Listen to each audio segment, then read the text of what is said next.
So imagine if DDR and Tron had a baby with your spin machine. Well, that is what Peloton's doing with Lanebreak. I'm on beginner mode. I just got through the first of 4 songs and it's a good workout. Hey, what's going on? I'm Justin Tech. Today, I've got something really exciting, and that is Peloton's brand new video game. So Peloton is known for its workout classes, its scenic rides, and now they've added an interactive music video game. My mom has a Peloton. I've used it in the past and I've really enjoyed it. Unfortunately, I don't have space in my home for one, otherwise I would consider getting one. So I had to head over and check it out at the Peloton Showroom here in New York, and I'm gonna take you there right now, try it out, and let you know what I think of it.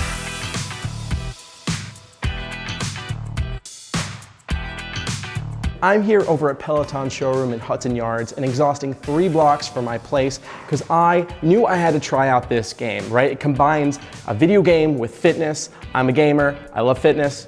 How could I not, right? So let's go check it out, let's get riding.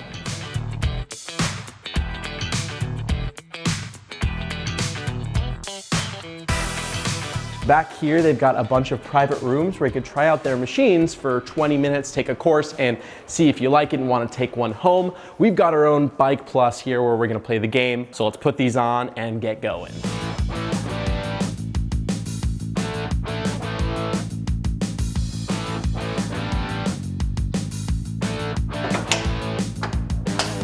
So let's start riding.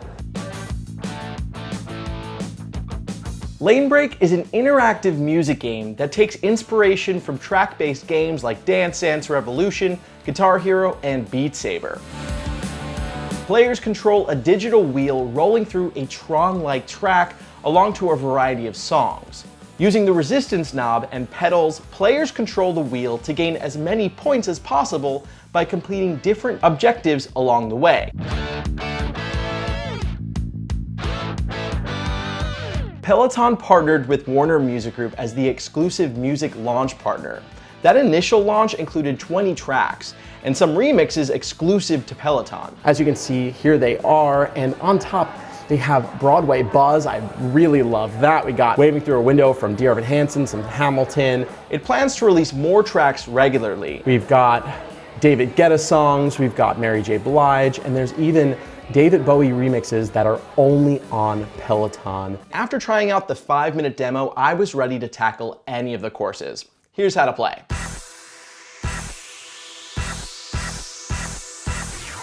You control the wheel in a couple different ways. To switch lanes, you use the resistance knob. Adding resistance will bump you up to a harder lane on the right, and taking resistance off brings you back down to the left. Next, you'll need to adjust your cadence throughout the game in order to hit certain beats and stay within certain ranges. Cadence is controlled with the speed of your pedaling. It's as simple as that. Using these 2 controls, you'll navigate through the 3 different mechanics, or what Peloton calls moments, where you can rack up points. First, there are beats. First one you got are these blue lines, those go to the beat. In order to get points for these, all you need to do is be in the same lane and have a cadence or speed that is above the minimum requirement. Although it looks like you should be hitting the bars in some sort of rhythm, that's not really the case. I found that no matter what rhythm my legs were going, I would still get the points, which felt a little lackluster. With other music-based games I played, the challenge of hitting marks right on time added to the competitiveness. I didn't really feel that same satisfaction here, which was a bit of a bummer. Next, there are breakers. These are intermittent lanes that require you to max out your speed for a short period of time. So the faster you pedal, the faster the triangle at the end fills. And you can also score additional overcharge points for filling up the second triangle. Go in the tougher lane for this one. Boom. And lastly, there are green zones called streams. When you're inside these zones, a cadence range appears right on the wheel. Now, to get the points, you need to stay within that range, which is roughly the beat of the music. And I get more points if I'm within that range. If you go too high or too low, you won't score the points. Each track has the option for 4 difficulty modes, from beginner to expert. For the purposes of filming this video, I only pedaled on beginner, and let me tell you, It was still a very challenging ride. My original plan was to sit on the bike, play the game, and explain it to you on camera, which I attempted to.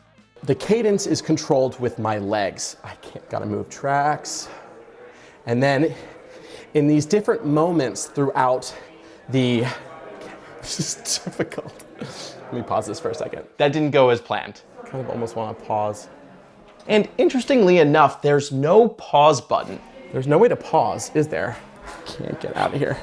I was looking all over the screen for one, I couldn't find one, and that's because it doesn't exist. It's probably because Peloton doesn't want your score to be inflated if you take a break, get a coconut water, and then hop back on. That would affect like the online leaderboards. So I'm a very competitive person, and there is a competitive aspect to this. On Peloton, you'll have access to the leaderboards, and at the end screen, it shows up all your statistics. Let's see how I scored. Not so great, because we did take a break in between this song, but here, come take a look. I got 1.5 stars, 37% completed.